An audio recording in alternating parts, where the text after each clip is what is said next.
Барлығына сәлем, сізбен бірге адвокат Таир Насханов. Өткен бейнероликтердің бірінде мен ата-ана құқығынан айыру туралы айттым. Бүгін мен оларды қалпына келтіру туралы айтатын боламын. YouTube арнама жазылып, лайк баса отырыңыздар.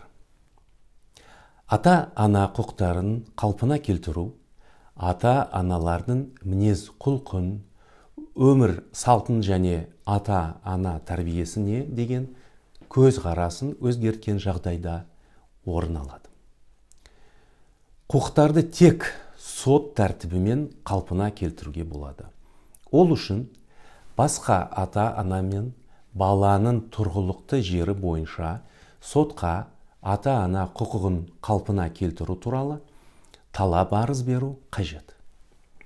Сотта ата-ананың өзгергені туралы барлық дәлелдер келтірілу керек.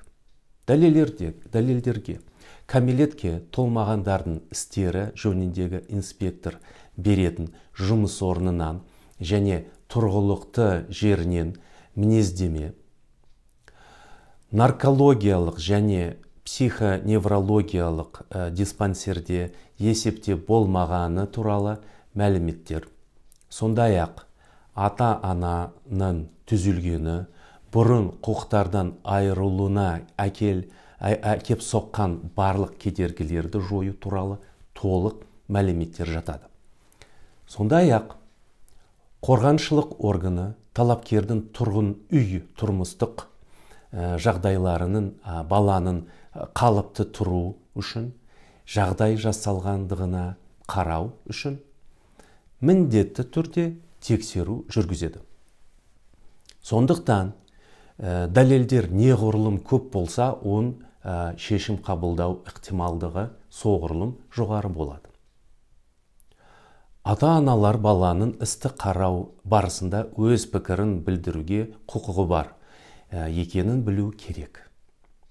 Мысалы, 10 жасқа толған баланың пікірі міндетті болып табылады. Сонымен қатар, егер бала асырап алынған болса және бала асырап алу жойылмаса, ата-ана құқықтарын қалпына келтірілмейді. Сонымен қатар, егер ата-ана құқықтарын қалпына келтіру баланың мүдделеріне қайшы келсе, сот ата-аналардың талаптарын қанағаттандырудан бас тартуға құқылы. Әзірге осы. Сізбен бірге адвокат Таир Насханов болды. Егер бейнеролик тақырыбы бойынша сұрақтар туындаса, түсініктемелерде жазыңыз. Мен немесе Насханов және серіктестер адвокаттық кеңсесіндегі әріптестерім оларға жауап беруге тырысамыз.